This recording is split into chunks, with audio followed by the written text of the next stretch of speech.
यमुना तीरवनचारी।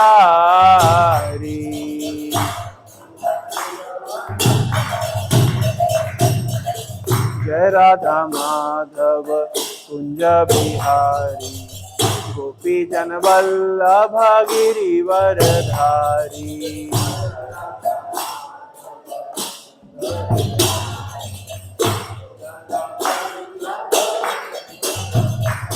जय राधा माधव कुंज बिहारी, गोपी जन वल्लभ गिरिवरधारी।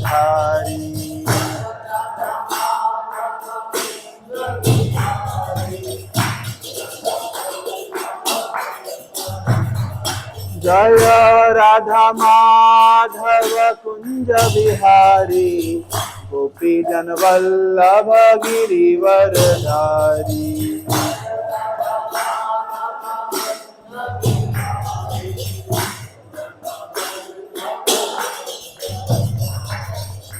यशोदानंदन ब्रज जन रंजन, यमुना तीरवनचारी।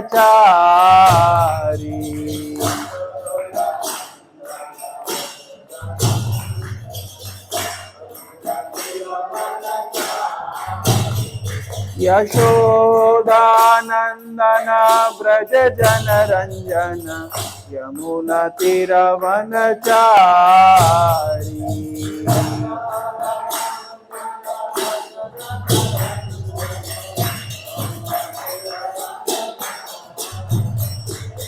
जय राधा माधव कुंज बिहारी, गोपी जन वल्लभ गिरिवरधारी।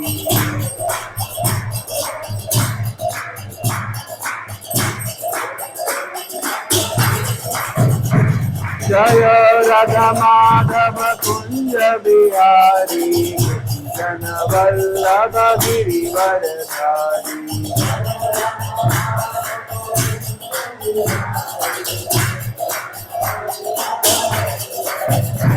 हरे कृष्णा कृष्णा कृष्णा हरे हरे, हरे राम राम राम हरे हरे।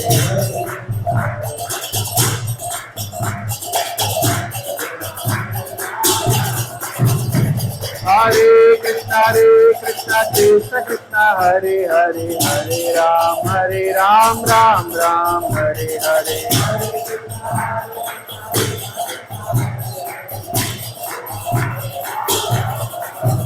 हरे कृष्णा कृष्ण कृष्ण हरे हरे, हरे राम राम राम हरे हरे।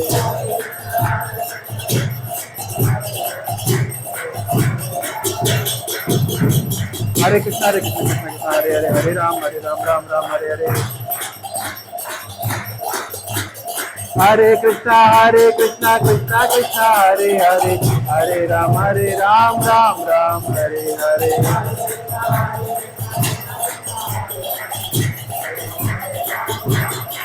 हरे कृष्णा कृष्ण कृष्ण हरे हरे, हरे राम राम राम हरे हरे।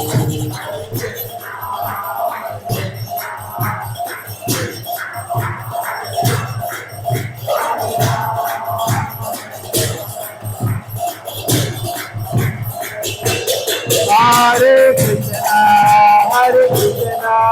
कृष्ण कृष्ण हरे हरे, हरे राम राम राम हरे हरे।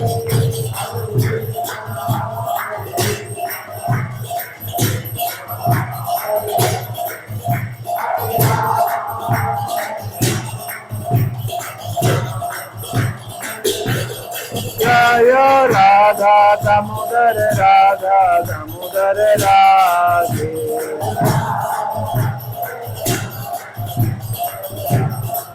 जय राधे जय राधे जय राधे जय श्री राधे।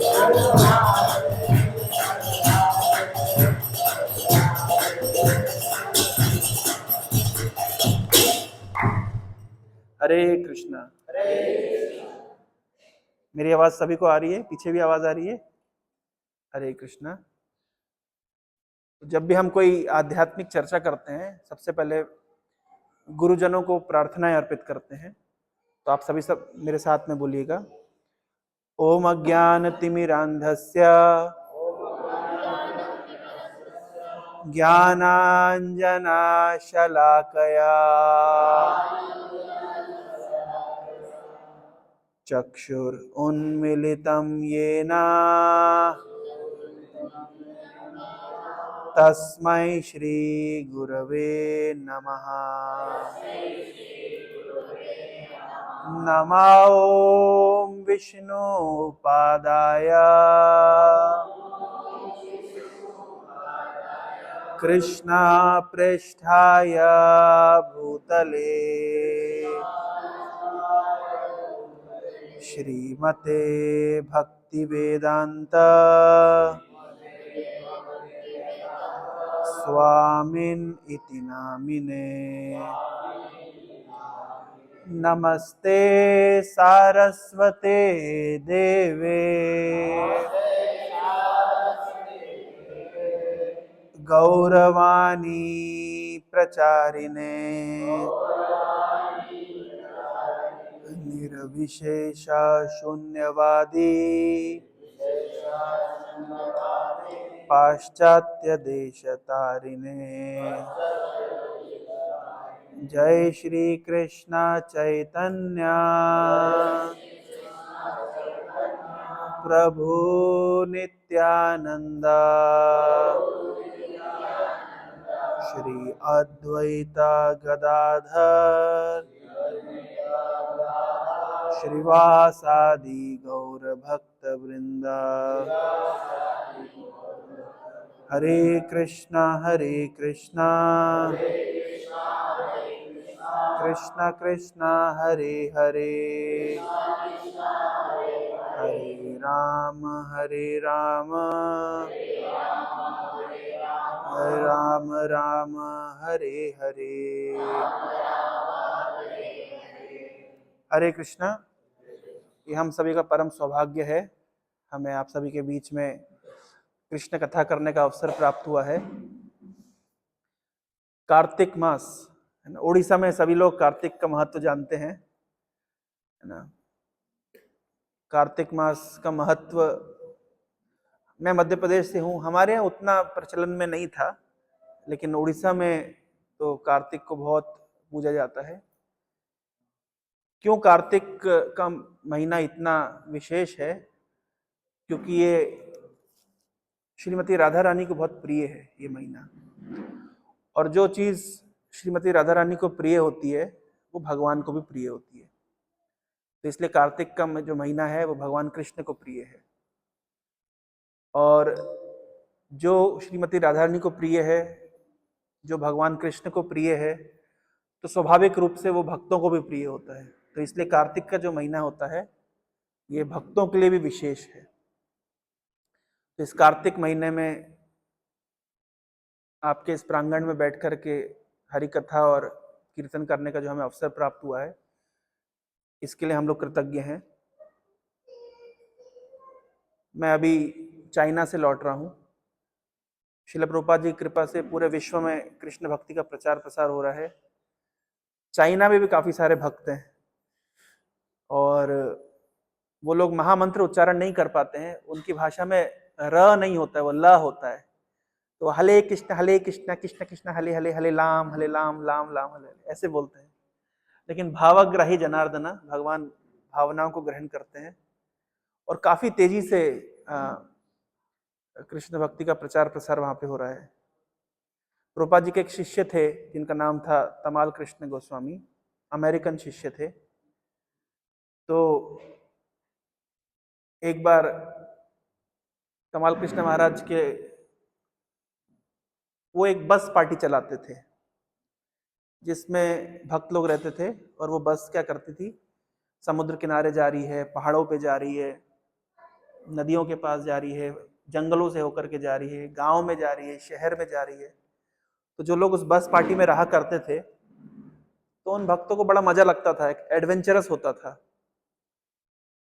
तो अब वो बस जिस मंदिर में जाएगी तो 2-4 लोग मंदिर छोड़ करके वो बस ज्वाइन कर लेंगे।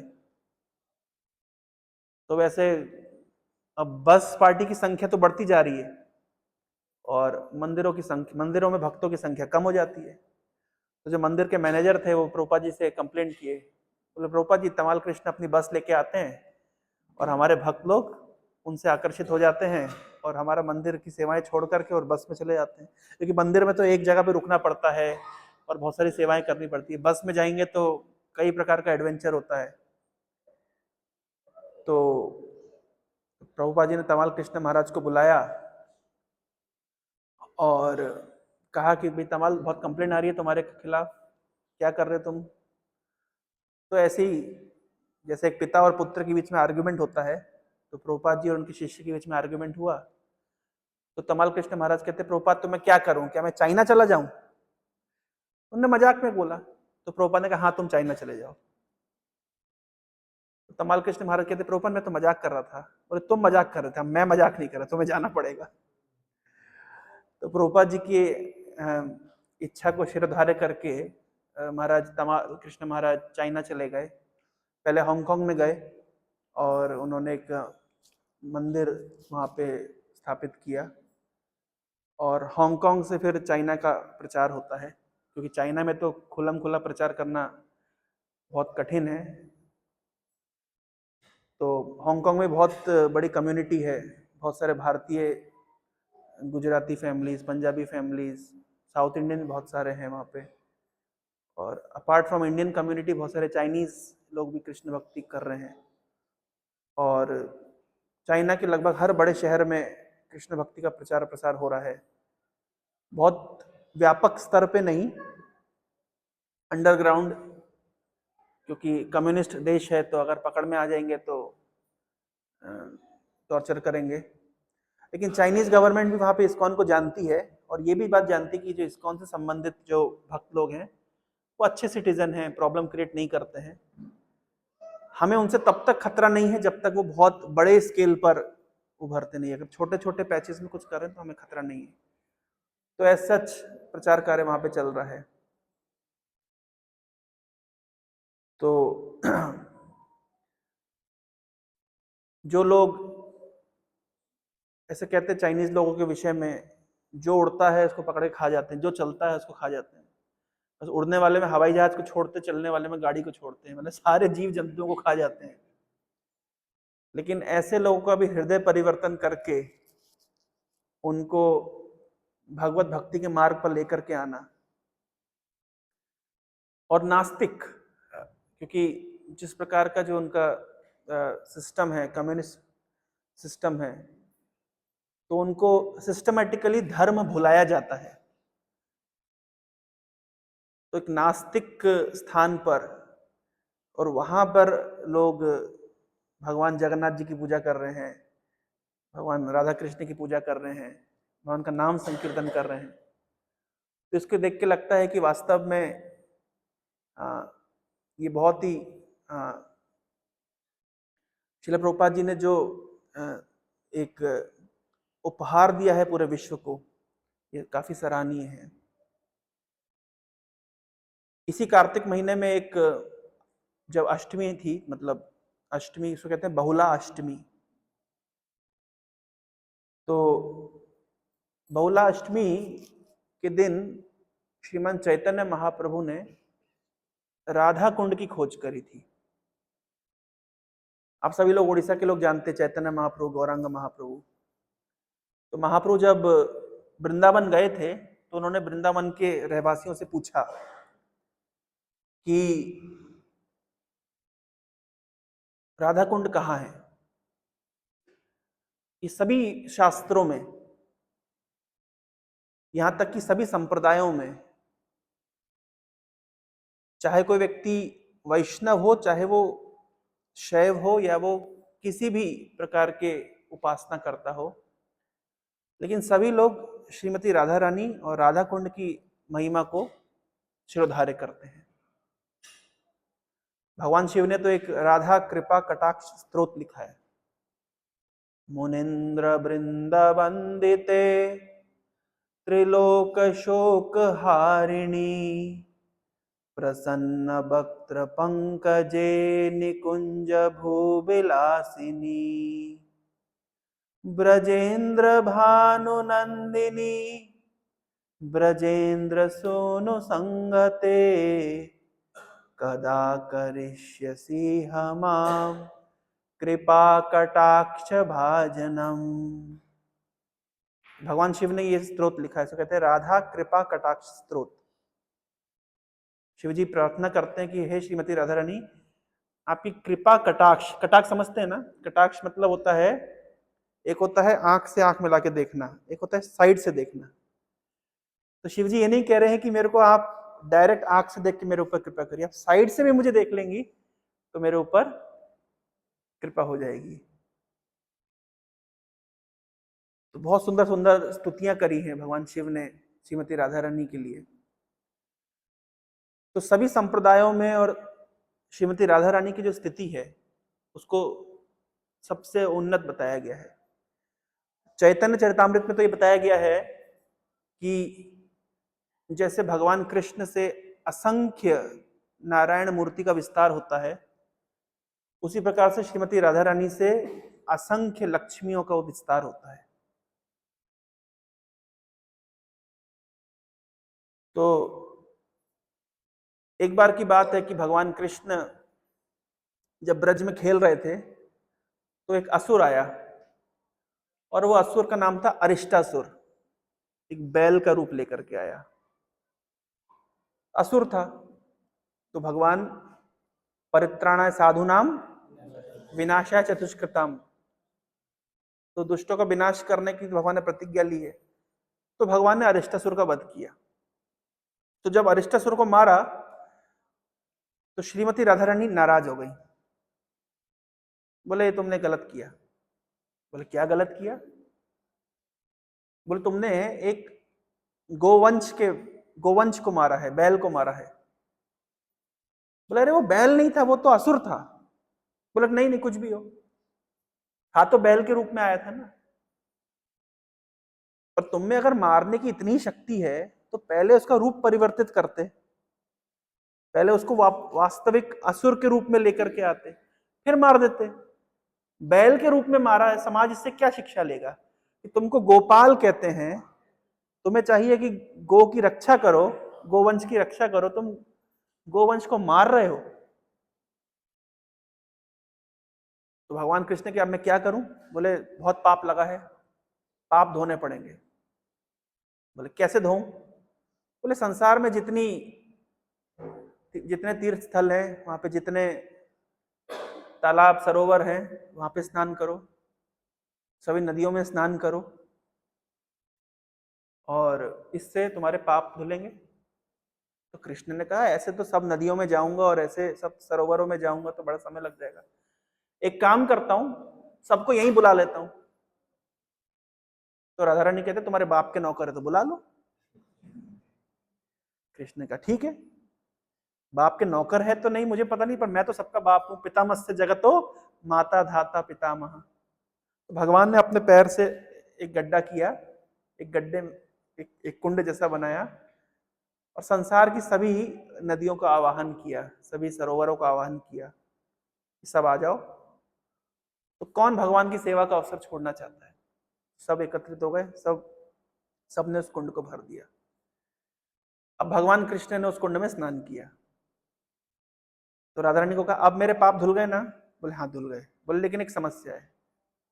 कृष्ण कहते हैं राधा रानी को समस्या ये है कि आपको सारे पाप चढ़ गए। क्यों? क्योंकि आपने एक असुर का पक्ष लिया, अब आपको भी स्नान करना पड़ेगा।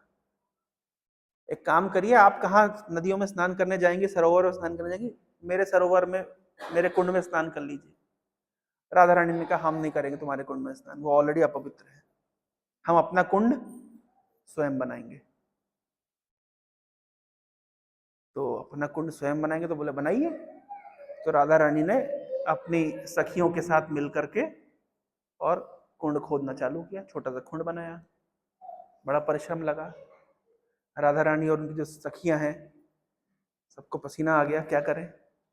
अब कुंड तो बन गया किसी तरीके से, भरे कैसे? तो मानसी गंगा से यहां तक जल लेकर के आना है तो संभव नहीं है, कैसे लाएंगे इसको? मटकियों में भर भर के कितना जल ला पाएंगे? तब भगवान कृष्ण ने सभी नदियों और सरोवरों को कहा कि एक अच्छा अवसर प्राप्त हुआ है आप लोगों को राधा रानी की सेवा करने का, जाइए विनती करिए, थोड़ा निवेदन करिए। तो सभी सरोवर और सभी नदियां एकत्रित होती हैं और राधा रानी से करबद्ध प्रार्थना करती हैं कि हमें अवसर दीजिए आपकी सेवा करने का, हमें आपके कुंड को भरने का अवसर दीजिए, आपकी सेवा करने का अवसर दीजिए। तो राधा रानी ने कहा ठीक है, अवसर का लाभ उठाइए। तो कुंड भर जाता है और श्रीमती राधा रानी उस कुंड में स्नान करती है। तो वो कुंड कहलाया राधा कुंड और भगवान कृष्ण का कुंड कहलाया श्याम कुंड। भगवान कृष्ण कहते हैं कि जैसे मुझे श्रीमती राधा रानी सर्वाधिक प्रिय हैं, उनका जो कुंड है वो कुंड भी मुझे अतिशय प्रिय है। हमारे आचार्यगण लिखते हैं कि ये समझना मूर्खता होगी कि जो राधा कुंड है वो पानी से भरा हुआ है। अगर केवल बहुत मतलब क्या बोलते चर्म चक्षु चमड़े की आंखों से देखेंगे तो पानी है, लेकिन कोई भी आध्यात्मिक विषय वस्तु को हम लोग चर्म चक्षु से, हमारे चमड़े की आंखों से नहीं देख सकते। छोटा सा उदाहरण आपको देता हूं। आप में से कितने लोग वैष्णो देवी गए हैं? सभी गए हैं। अब वैष्णो देवी गए हैं तो मैं जब छोटा था अपनी मम्मी के साथ गया था, तो मुझे मम्मी ने गोद में उठाया था और चढ़ के जा रही थी। अब माँ अपने बच्चे को गोद में बिठा करके लेके जा रही है, तो सामान्य दृष्टि से देखा जाए, विज्ञान की दृष्टि से देखा जाए, चमड़े की आंखों से देखा जाए तो माँ के ऊपर बोझ है, भार है। लेकिन माँ से पूछा जाए कि भार है, तो माँ क्या बोलेगी? भार नहीं। तो दो प्रकार की दृष्टि होती है, एक होती है चर्म चक्षु, एक होता है प्रेम चक्षु। तो आध्यात्मिक विषय वस्तु को हमको प्रेम चक्षु से देखना होता है, केवल देखने का नजरिया बदलना होता है। चमड़े की आंखों से देखेंगे तो वो पानी है, लेकिन प्रेम चक्षु से देखेंगे तो हमारे आचार्यगण बताते हैं भगवान कृष्ण के प्रति जो राधा रानी के हृदय का जो प्रेम है वो तरल रूप से राधा कुंड में है। मतलब लिक्विड लव फॉर कृष्णा वो है राधा कुंड का जल। और गोवर्धन क्या है? जैसे आप गन्ने के जूस को आप गरम उसके ऊपर आंच के ऊपर घोटते जाइए तो क्या होता है? गुड़ बन जाता है, कड़क हो जाता है। तो भगवान कृष्ण के प्रति जो प्रेम है श्रीमती राधा रानी के हृदय में, वो प्रेम तरल भाव से है राधा कुंड में। और उसको अगर आप आंच के ऊपर भगवान कृष्ण से विरह की जो आंच है, उस आंच के ऊपर अगर उसको चला दिया जाए तो वो कठोर बन जाता है, वो बन जाता है गोवर्धन। दोनों एक ही पदार्थ है, यानी राधा कुंड का जल और गिरि गोवर्धन एक ही पदार्थ है। भगवान कृष्ण के प्रति राधा रानी का जो प्रेम तरल भाव से है वो राधा कुंड है, और जो सॉलिडिफाइड है वो गिरि गोवर्धन है। अब इंटरेस्टिंग फिनोमेना देखिए, ये जो अरिष्टासुर है ये किस चीज को रिप्रेजेंट कर रहा है? भगवान कृष्ण की ब्रज लीला में अगर कोई भी असुर आता है तो उस असुर का कोई एक उसका एक क्या बताना चाहिए, वो किसी चीज को इंगित कर रहा होता है। जैसे छोटा सा मैं उदाहरण आपको देता हूं। एक प्रसिद्ध गीत है, तुलसीदास जी ने लिखा है, रामचंद्र कृपालु भजुमन हरण भव भय दारुणम।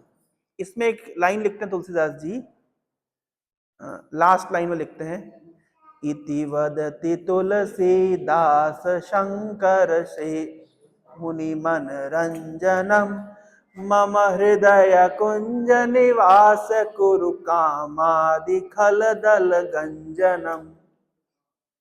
ये लाइन लिखने का अभिप्राय क्या है? तुलसीदास जी क्यों ये लाइन लिख रहे हैं?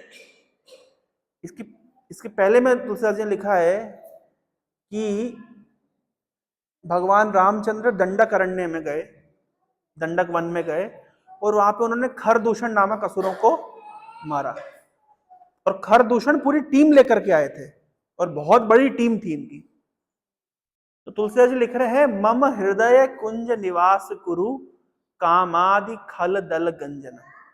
भगवान जैसे आपने दंडक अरण्य में आप विचरण कर रहे थे, उस समय आपने खरदूषण नामक असुरों के पूरे पूरे झुंड को खत्म कर दिया, उसी प्रकार से भगवान मेरे हृदय में भी कई प्रकार के असुर पनप रहे हैं। कौन कौन से असुर?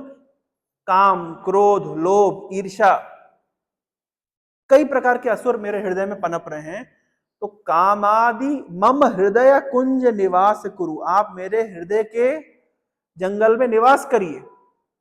और कामादि खल दल गंजनम, और काम आदि जो खल हैं, इनका जो पूरा दल है, अकेले नहीं है, ये पूरे झुंड में है, इनको गंजनम, इनका नाश करिए।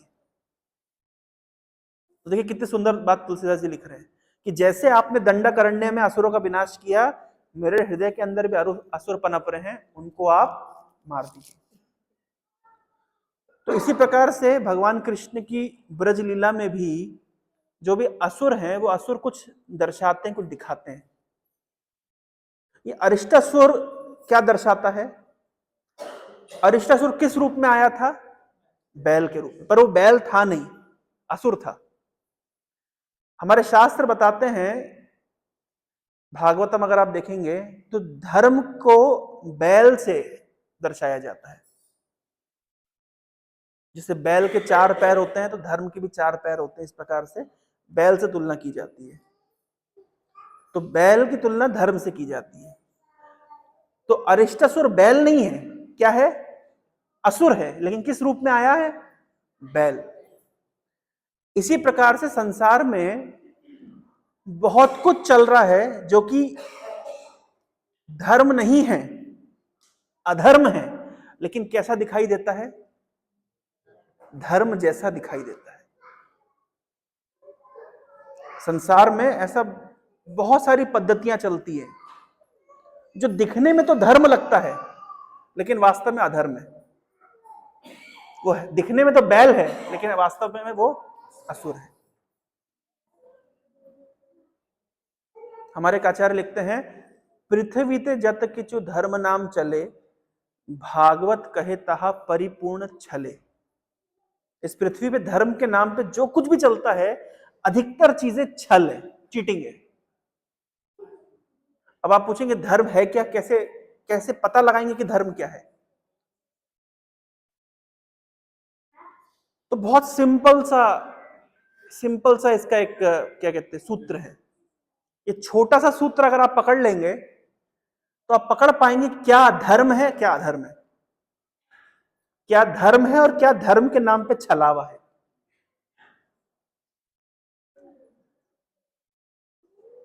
छोटा सा सूत्र है। आत्मेंद्रिया प्रीति वांछा तारे बलि काम, कृष्ण इंद्रिया प्रीति इच्छा धरे प्रेम नाम।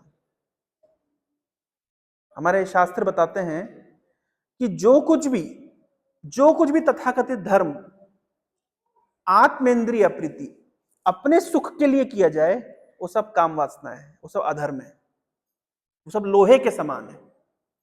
लेकिन जो कुछ भी भगवान की प्रीति के लिए किया जाए, वो प्रेम है, वो सोने के समान है। अब आप मुझे बताइए, सिंपल सा लॉजिक मिल गया आपको?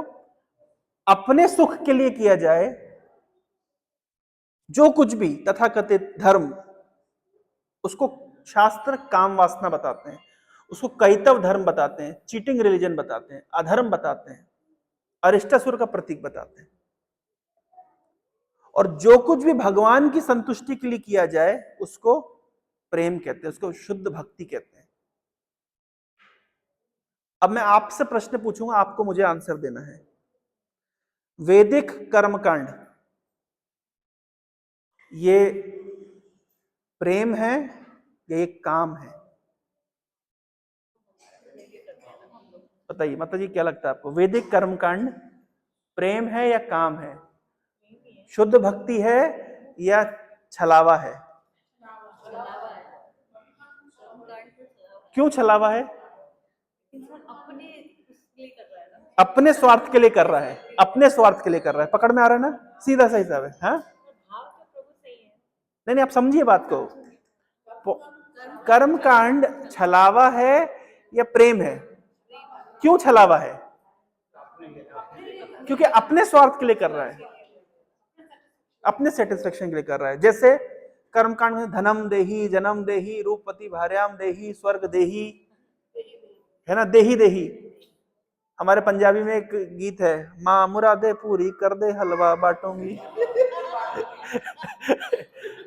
तो ये प्रेम है कि छल है? क्योंकि इसमें भगवान की संतुष्टि की भावना नहीं है। यहाँ देवी को संतुष्ट किया जा रहा है, इसलिए नहीं कि हमको देवी को संतुष्ट करना है, इसलिए क्योंकि हमें संतुष्टि चाहिए।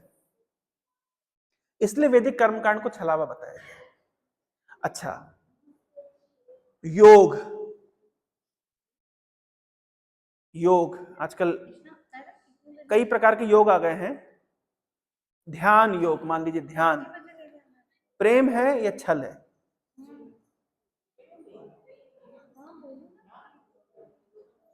ध्यान का उद्देश्य क्या है?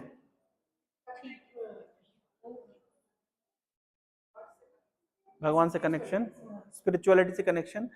स्पिरिचुअलिटी से कनेक्शन का पर्पस क्या है? अपने आप को तो माता जी आप ही खुद ही बोल दिए, आप खुद ही बोल दिए। यहाँ पे सेटिस्फेक्शन किसका है? तो क्या हुआ? एज पर द डेफिनेशन ये ध्यान भी क्या हो गया? ये शुद्ध भक्ति नहीं है, ये शुद्ध प्रेम नहीं है, क्योंकि यहां भी पर्पस क्या है? Self satisfaction. आजकल बहुत चलता है, आप कोई भी स्पिरिचुअल चैनल खोलिए, तुरंत से कोई आएगा और मन की शांति की बात करेगा। मन की शांति चाहिए नहीं चाहिए उसके हम अल्टरनेट तरीके चर्चा कर सकते, लेकिन ये शुद्ध भक्ति नहीं है, ये शुद्ध प्रेम नहीं है। क्योंकि यहां पे स्वार्थ किसका है? स्वयं का। यज्ञ हवन आदि मैक्सिमम। मोक्ष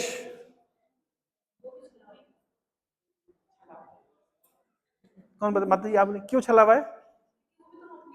करेक्ट। हम कहते हैं संसार से त्रस्त हो गए, अब मुक्ति चाहिए। तो क्योंकि संसार में हमको कष्ट मिल रहा था, तो अब ये कष्ट कम हो जाए। किसका कष्ट कम हो जाए? मेरा कष्ट कम हो जाए, इसलिए मुझे मुक्ति चाहिए। तो ये भी क्या है?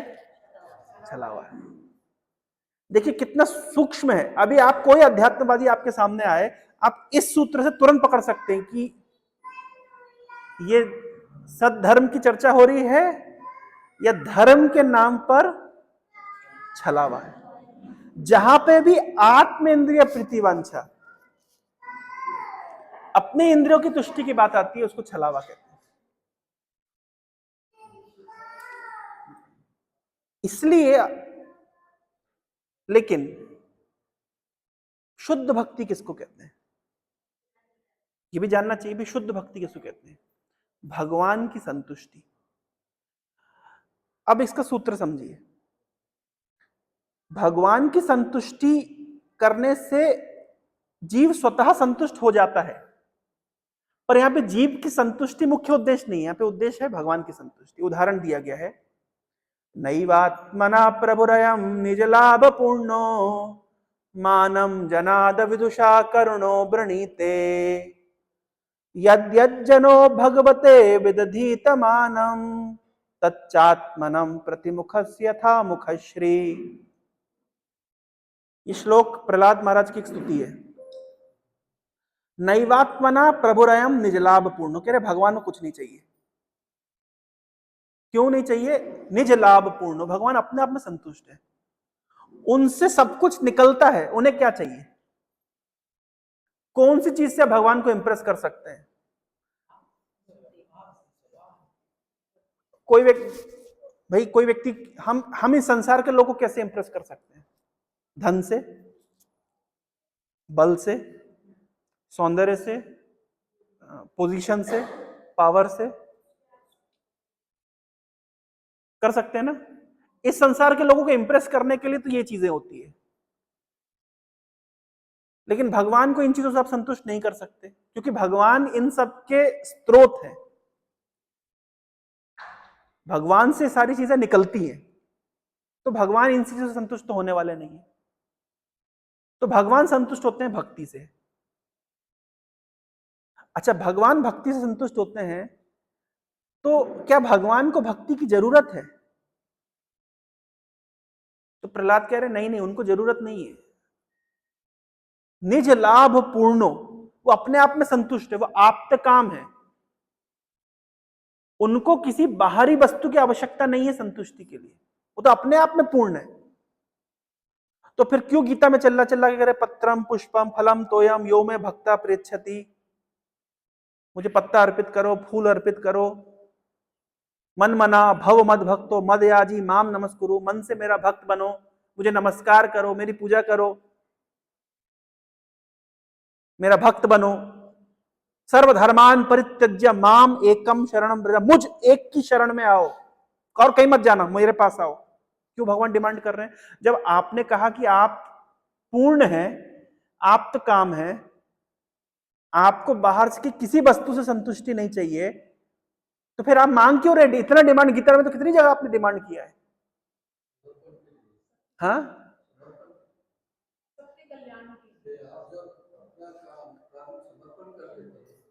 तो भगवान वही कह रहे हैं ना, भगवान कह रहे हैं गीता में, यद करोसी यद अस्नासी यद जुहोसी ददासी यद तपस्सी कौन्तेय तद कुरुषो मद अर्पणम, समर्पित करो।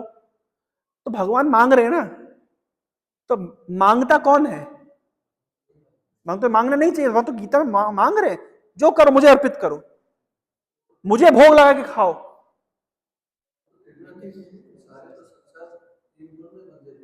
हाँ हाँ, तो मांग क्यों रहे हैं? लेकिन गीता के इन श्लोकों से तो प्रतीत होता है कि भगवान मांग रहे हैं। तो प्रहलाद इसका उत्तर दे रहे हैं, कह रहे हैं कि यथा मुखश्री, जैसे आईना होता है, मिरर, मिरर के ऊपर रिफ्लेक्शन होती है। मान लीजिए सामने मिरर है, मेरा रिफ्लेक्शन मिरर पे है, मैं मिरर इमेज को अगर, मिरर की रिफ्लेक्शन को अगर सजाऊंगा, तो क्या मेरा चेहरा सुंदर हो जाएगा? माता जी लोग, आप लोग बिंदी लगाती हैं, लिपस्टिक लगाती है, तो मिरर के ऊपर लगाती है कि अपने ऊपर लगाती है? अपने ऊपर लगाती है। हम लोग तिलक लगाते हैं तो मिरर के ऊपर थोड़ा लगाते हैं, अपने माथे पे तिलक लगाते हैं, अपने माथे पे तिलक लगाते हैं कि जो मिरर की जो इमेज है वो क्या हो जाती है, वो अपने आप सज जाती है। तो प्रहलाद कह रहे हैं वास्तविक चेहरा जो है वो भगवान का है, और इस संसार के जितने जीव हैं वो सब केवल एक मिरर रिफ्लेक्शन है। अब संसार के लोग दुखी क्यों हैं? क्योंकि मिरर इमेज को सब लोग सजाने में लगे हुए हैं। जिस दिन वास्तविक चेहरे को सजाएंगे उस दिन क्या होगा? वास्तविक चेहरे को सजाएंगे तो मिरर इमेज भी ऑटोमेटिक सजेगी। वास्तविक चेहरा कौन है? भगवान। हम सब क्या है? उनके मिरर रिफ्लेक्शन। हमारी प्रॉब्लम क्या है? हम लोग मिरर रिफ्लेक्शन को सजाने में लगे हुए हैं। इसलिए भगवान याद दिलाते नहीं, नहीं मुझे, मेरे पास आओ, मेरी शरण लो, मेरी भक्ति करो। क्यों? क्योंकि मैं हूं वास्तविक चेहरा। तुम वास्तविक चेहरे को सजाओगे तो तुम्हारा चेहरा भी अपने आप सुंदर हो जाएगा। तुम क्यों परेशान हो रहे हो अपना चेहरा सजाने में? ये जो जितने तरीके हमने देखे, ध्यान करना, योग करना, अलग अलग प्रकार की मेडिटेशन की पद्धतियां, अलग अलग प्रकार के संप्रदाय निकालते हैं, देखें, कर्मकांड करना, ये सब क्या है? भगवान के वास्तविक चेहरे को सजाने, मतलब ओरिजिनल इमेज को सजाने की बात नहीं हो रही, मिरर रिफ्लेक्शन को सजाने। इसलिए ये किसी भी फॉर्मूले में दम नहीं है। इसलिए सब कुछ करने के बाद व्यक्ति वही का वही। लेकिन एक ऐसा सूत्र है कि अगर व्यक्ति भगवान के सुंदर चेहरे को सजाता है, नहीं वास्तविक चेहरे को सजाता है, तो हम सब जो उनकी मिरर रिफ्लेक्शन है वो भी सज जाते हैं। एक छोटी सी स्टोरी सुना करके मैं एंड करूंगा। एक बार की बात है कि भगवान कृष्ण रात को बांसुरी बजाए और सब गोपियों को बुला लिए। अब जैसे ही भगवान कृष्ण के पास सब गोपियां पहुंच गई रात के समय, तो भगवान कृष्ण कह रहे अरे तुम लोग अच्छे लोग गलत काम करो कैसे? कोई बराया व्यक्ति बांसुरी बजा के रात को बुलाता है, तुम लोग आ जाती है, अच्छी बात है क्या? ये तुम्हें शोभा नहीं देता। और भगवान कृष्ण एक कहानी सुनाए। उस जमाने में इस प्रकार की कहानियां होती थी, आजकल नहीं होती, लेकिन उस जमाने की कहानी सुनाए भगवान कृष्ण। बोले कि एक ब्राह्मण पत्नी थी, अपने पति की बहुत सेवा करती थी। और जो ब्राह्मण जो पति थे वो याज्ञिक ब्राह्मण थे, यज्ञ करते थे, उनका प्रोफेशन ही था यज्ञ करना, अग्निहोत्र ब्राह्मण थे। तो यज्ञ करके वो थक गए, तो अपनी पत्नी की गोद के ऊपर सिर रख के सो गए। तो जब सो गए तो इनकी नींद लग गई, और पत्नी देख रही है कि इनका बच्चा खेलते खेलते वो यज्ञ कुंड की ओर जा रहा है। लेकिन पत्नी का पति के प्रति इतना समर्पण, इतना कर्तव्यबद्धता, और इतने उनकी पतिव्रता की अपने पति को तंग नहीं करना चाहती थी। बोले बहुत थक गए हैं वो कहावत है ना, क्या बोलते हैं वो, stunts are to be perform by professional, do not try at home. ये स्टोरी केवल भाव ग्रहण करने के लिए है। Do not try at home. तो बच्चा क्या कर रहा था, छोटा बच्चा खेलते खेलते यज्ञ कुंड के पास गया और यज्ञ कुंड के अंदर गिर पड़ा। कुछ समय बाद जब पति जागे, तब ये पत्नी दौड़ करके जाती है, और दौड़ करके जब जाती है तो बच्चा वहां पे हंसी खुशी खेल रहा है। वो जो यज्ञ कुंड की अग्नि है बिल्कुल शीतल हो गई है, शांत हो गई है। तो भगवान कृष्ण गोपियों को बता रहे, देखा तुमने ये पतिव्रता की शक्ति। जैसे ओडिशा में भी मनाते हैं ना, कौन से व्रत मनाते हैं, सावित्री व्रत। तो बोले तुम लोग कैसी पतिव्रता हो कि रात को एक पराये आदमी ने बांसुरी बजाई, तुम लोग दौड़ते हुए आ गई। तो भगवान कृष्ण एक तो खुद बुलाते हैं, फिर उपदेश भी वैसे उठपटांग देते हैं। तो गोपियां भी कोई कम चालाक नहीं है, फिर उन्होंने आंसर दिया। बोले सुनिए, आपने स्टोरी सुनाई, अब हम भी एक स्टोरी सुनाते हैं। आपने एक ब्राह्मण की स्टोरी सुनाई, हमारे पास भी एक ब्राह्मण की स्टोरी है। बोले एक ब्राह्मण था, उसकी पत्नी उसकी बहुत सेवा करती थी, खिलाती पिलाती थी, पंखा झुलाती थी। उस जमाने में तो पंखा नहीं था, तो हाथ से झुलाना होता था। तो उस ब्राह्मण को किसी कार्य से कुछ महीनों के लिए घर से बाहर जाना था। तो पत्नी ने कहा कि मैं तो आपके बिना रह नहीं पाऊंगी, आपकी सेवा करने का मेरे को इतना जो अच्छा लगता है, मैं कैसे रहूंगी आपके बिना। तो ब्राह्मण ने कहा एक काम करो, मेरी एक फोटो रख लो और यही भावना करना कि तुम मुझे खिला रही हो, पिला रही हो, पंखा झुला रही हो। तो पत्नी मान गई। तो कुछ महीने बीत गए, पत्नी बड़े प्रेम से जैसे पति की सेवा करती थी, वैसे पति की फोटो की सेवा करने लगी।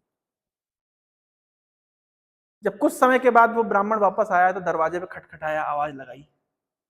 अब कृष्ण से गोपियां पूछ रही है, कृष्ण एक बात बताइए, गोपियों को क्या करना, मतलब उस ब्राह्मण पत्नी को क्या करना चाहिए? वो जो पति दरवाजे पे आया है उसको रिसीव करना चाहिए, या फोटो को ही सेवा करते रहना चाहिए? तो कृष्ण क्या करे, निरुत्तर हो गए, कोई आंसर नहीं। तो कृष्ण कहते ऑफ कोर्स, जो पति आया है दरवाजे पे उसको स्वागत करना चाहिए, उसको सेवा करना, उसको अंदर बुलाना चाहिए। बोले कृष्ण वही तो हमने किया, अभी तक तो हम केवल हमारे स्वामी की फोटोज की सेवा कर रहे थे, असली स्वामी ने तो अभी तक हमको बुलाया नहीं था, तो हम फोटो की सेवा कर रहे थे। और जैसे ही असली स्वामी ने बुलाया, हम वो फोटो की सेवा छोड़ करके और आपकी सेवा करने का, हमने क्या गलत किया बताइए? अब कृष्ण निरुत्तर होगा, कृष्ण शांत होगा, कृष्ण के पास कोई उत्तर नहीं बचा। तो ये जो वक्तव्य मैंने बताया, इसका मुख्य उद्देश्य है कि वास्तविक धर्म तो है भगवान कृष्ण की सेवा करना। और जब एक जीव भगवान कृष्ण की सेवा करता है तो स्वाभाविक रूप से उसके सारे क्लेश मिट जाते हैं। इनफैक्ट हमारे आचार्य लोग बताते हैं कि भक्ति जैसे व्यक्ति शुरू करता है तो इमीडिएटली हृदय से क्लेश दूर हो जाते हैं और सबको जीवन में मंगल होने लगता है।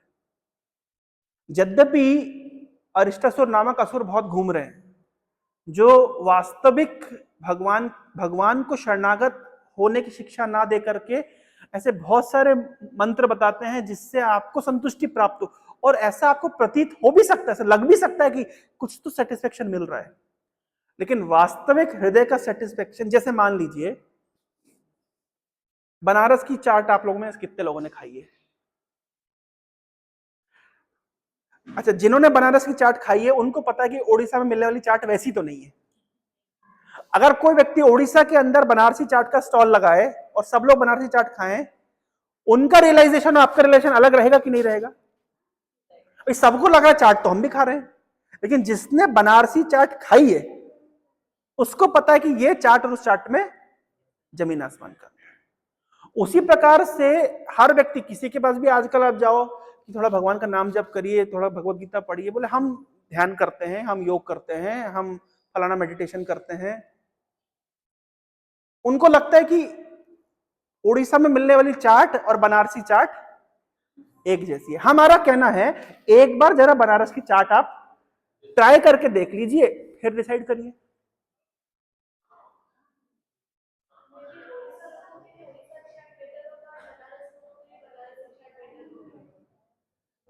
है माता जी? अच्छा, मैं अभी क्वेश्चन चेंज करता हूँ, सिल्क कहाँ का पसंद आएगा आपको, उड़ीसा का या कि कांची का? नहीं, सिल्क, रेशम। रेशम तो ठीक है, फिर वो भी ठीक है। माता जी, ये आप तब तक बोलेंगी जब तक आपने सही आंसर दिया माता जी, जब तक स्वाद नहीं चखा। मेरा जो तात्पर्य में कहने का है कि जब तक आपको शुद्ध भक्ति का कुछ छींटे नहीं मिले, तब तक आपको लगेगा कि जो मैं धार्मिक कृत्य कर रही हूं वही सर्वोपरि है।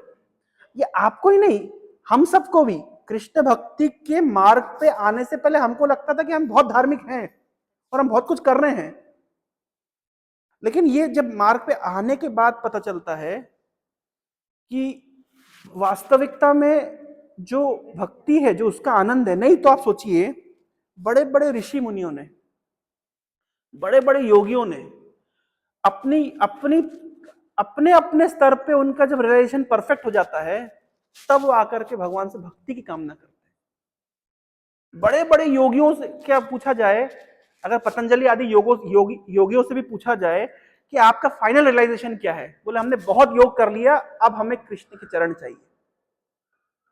आदि गुरु शंकराचार्य का फाइनल रियलाइजेशन है भज गोविंदम भज गोविंदम गोविंदम भज मूढ़ मते। वो कहते हैं कि मैंने जिंदगी भर अपने शब्दों को, व्याकरण को खूब, क्या बताते हैं, मतलब खूब गेम खेला, लेकिन अब मेरा फाइनल रियलाइजेशन तो यही है कि मुझे भगवान कृष्ण के चरण कमल प्राप्त करने हैं। तो इसलिए हमारी फिलॉसफी है, मेलोडी खाओ खुद जान जाओ, पहले इस्तेमाल करें फिर विश्वास करें। और आपको पता है, हम जो कहते हैं ना श्रीमती राधा रानी की कृपा, ये जो हम कार्तिक महीने में राधा रानी की कृपा की आशा कर रहे हैं, ये कृपा क्या है? किसी भी जीव के अंदर जब ये जो भावना आती है कि मैं कृष्ण की सेवा करूं, तो समझना चाहिए ये भाव, ये किसी कृपा से आ रही है? राधा रानी की कृपा से आ रही है। अभी तक, यहां तक कि हमारे आचार्यों ने कई जगह ऐसी प्रार्थनाएं लिखी है कि अभी तक हमने बहुत लोगों की बहुत सेवाएं कर ली, शरीर की सेवा कर ली, मन की सेवा कर ली, परिवार की सेवा कर ली, समाज की सेवा कर ली, देश की सेवा कर ली, मानवता की सेवा कर ली, जानवरों की सेवा कर ली। सब कुछ करने के बाद में भी एक जो हृदय का वैक्यूम अभी क्लियर नहीं हुआ। क्यों? क्योंकि something very big is missing, and that is हमने अभी तक भगवान की सेवा नहीं करी। तो जब हम हरे कृष्ण महामंत्र करते हैं, उसका मुख्य उद्देश्य ही है कि भगवान, हमने आज तक, और आज ही नहीं, इसी जीवन में नहीं, कई जन्मों से हमने कईयों की सेवा कर ली है, लेकिन आज तक भी हमको संतुष्टि प्राप्त नहीं हुई है। लेकिन आज मुझे अवसर प्राप्त हुआ है, ये मानव देह प्राप्त हुई है, भारत भूमि में जन्म प्राप्त हुआ है, और विशेष रूप से भगवत भक्तों का संग प्राप्त हुआ है। इस संग के बल पे मैं जान पा रहा हूं कि जीवन का उद्देश्य आपकी सेवा करना है। कृपया करके मुझे आपकी सेवा करने का अवसर प्रदान करें। इस प्रार्थना में हरे कृष्ण महामंत्र का एकमात्र प्रार्थना, हे राधा रानी, हे कृष्ण, आप हमें आपकी सेवा करने का अवसर प्रदान करें। देखिए कितनी शुद्ध प्रार्थना है, हम कुछ नहीं मांग रहे, सुख संपत्ति, घर आए, कष्ट मिटे तन का, वो तो अपने आप ही भगवान देख लेंगे। इस प्रार्थना में हम क्या मांग रहे हैं, भगवान आप हमें आपकी सेवा करने का अवसर प्रदान करें। और यही इस्कॉन के माध्यम से हम पूरे विश्व में शिक्षा प्रदान करने का प्रयास कर रहे हैं कि वास्तविक जीवन में, मतलब मनुष्य जीवन में वास्तविक लक्ष्य ही है भगवान की सेवा में नियुक्त होना। आप सोचिए ना, संसार के सबसे बड़ा व्यक्ति के साथ किसी का कनेक्शन होता है तो कैसा वो फील करता है। अगर आप सिंगर हैं तो अगर आपको अवसर दिया जाए कि ओडिशा के चीफ मिनिस्टर के सामने गाइए या देश के प्रधानमंत्री के सामने, तो आप निश्चित रूप से प्रधानमंत्री के सामने गाना चाहेंगे। तो आपके पास जो कला है, आपके पास जो गुण है, आप उसको सबसे बड़े व्यक्ति को अर्पित करना चाहते हैं। ये अर्पित करने की स्वाभाविक प्रवृत्ति हर व्यक्ति के अंदर है। इसलिए आप देखिए इतिहास में कला, चाहे वो आर्किटेक्चर हो, चाहे वो गीत हो, सब कुछ भगवान को अर्पित करने की भावना थी। क्यों? क्योंकि सभी जानते थे कि हमारे अंदर कोई भी गुण होता है, उसका सबसे बड़ा परफेक्शन है उसको भगवान को अर्पित करना, क्योंकि उससे जो सेटिस्फेक्शन मिलती है दैट इज अनपैरेलल्ड। भगवान का दास होने की जो सेटिस्फेक्शन है, वो सेटिस्फेक्शन कहीं और से प्राप्त नहीं हो सकता। इसलिए हम इस प्रार्थना के माध्यम से भगवान से केवल प्रार्थना करें, हे कृष्ण, हे श्रीमती राधा रानी, हमें आपकी सेवा करने का अवसर प्रदान करें। और जैसे कि हमने बताया कि जब वास्तविक चेहरा सुंदर बनता है तो उसकी मिरर इमेज भी सुंदर हो जाती है। हरे कृष्णा कृष्णा कृष्णा हरे हरे, हरे राम राम राम हरे। तो हमारा केंद्र पास में है, प्रत्येक शनिवार रविवार को वहाँ पे कार्यक्रम होते हैं। तो आप लोग से निवेदन है, आप लोग इस्कॉन से जुड़ेंगे। और यही नंदन कानन के पास पे हम लोग एक नया भव्य कृष्ण मंदिर बनाने का प्रयास कर रहे हैं। तो एक अच्छा अवसर है कि आप लोग कृष्ण भक्ति को अपना पुष्ट करने के लिए मंदिर निर्माण के कार्य में लग जाइए। जिसके पास जो कला है, कोई आर्किटेक्चर जानता है, कोई अब जो व्यक्ति जो जानता है, हम लोग वहाँ पे एक इको विलेज डेवलप करने का प्रयास कर रहे हैं ताकि इस क्षेत्र के लोगों को है ना एक सुंदर राधा कृष्ण का मंदिर प्राप्त हो, जहाँ पे वे जीवन पर्यंत भगवान को सेवा दे सकें। तो ये सब आप लोगों के भगवान कब प्रकट होते हैं? जब भक्तों के अंदर सेवा का भाव होता है। तो आप लोग की सेवा की भावना जब पुष्ट होगी तो भगवान और प्रकट हो जाएंगे। हरे कृष्ण।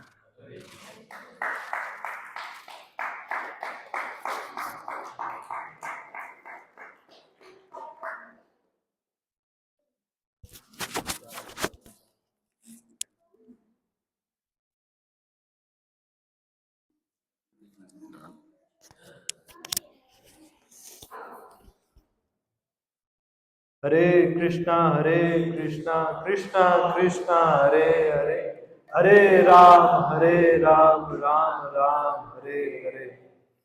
तो जी ने बहुत सुंदर तरीके से हम सभी को शुद्ध भक्ति प्राप्त करना कितना जरूरी है ये समझाया। तो आगे भी हम लोग यही प्रयास करेंगे कि और भक्ति में हम लोग दृढ़ हो। इसी तरह से कार्तिक मंथ का एंडिंग है, आई थिंक नवंबर 5 को एंड होने वाला है कार्तिक मंथ। कुछ ही दिन बचे हैं, लेकिन भक्ति क्या है, सिर्फ कार्तिक महीने में करने का विषय नहीं है, ये तो पूरा सालों साल जन्म जन्मांतर चलते रहना चाहिए। ओके, तो हमारा यहाँ पास आज का जो प्रोग्राम जो ऑर्गेनाइज करे हैं उनको हम सभी लोग धन्यवाद करना चाहेंगे, स्पेशली सुश्री माता जी, पूनम माता जी को, और जो यहाँ के मैनेजर हैं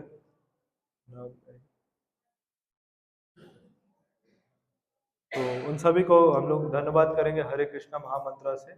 उन्होंने ये शाम दामोदर अष्टकम दीपदान भगवान से जुड़ने का, स्पेशली इस गृहस्थ तुकाराम गुरु जी का कथा सुनने का हम सभी को अपॉर्चुनिटी प्रदान किया। तो माता जी हैं, सुश्री माता जी, पूनम माता जी, तो माता जी और उनकी फैमिली ऐसे ही भक्ति में आगे बढ़े, तो उनके लिए प्रे करेंगे हम लोग हरे कृष्णा महामंत्र से।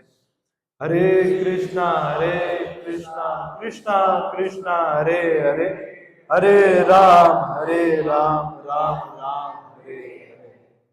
तो तुकाराम प्रभु जी का यूट्यूब चैनल और इंस्टाग्राम अकाउंट भी है तुकाराम दास के नाम से, तो आप सभी लोग सब्सक्राइब कर सकते हैं। और आज यहाँ बुक स्टॉल भी लगा हुआ है, तो जो भी भक्तों का पास भगवत गीता नहीं है, कृष्णा बुक नहीं है, तो सब और भी छोटे छोटे अच्छे अच्छे बुक्स हैं, तो आप लोग एक बार विजिट करके परचेस कर सकते हैं बुक्स। इवन ऑनलाइन भी ऐसे भगवत गीता कोर्स ऑर्गेनाइज कराया जाता है।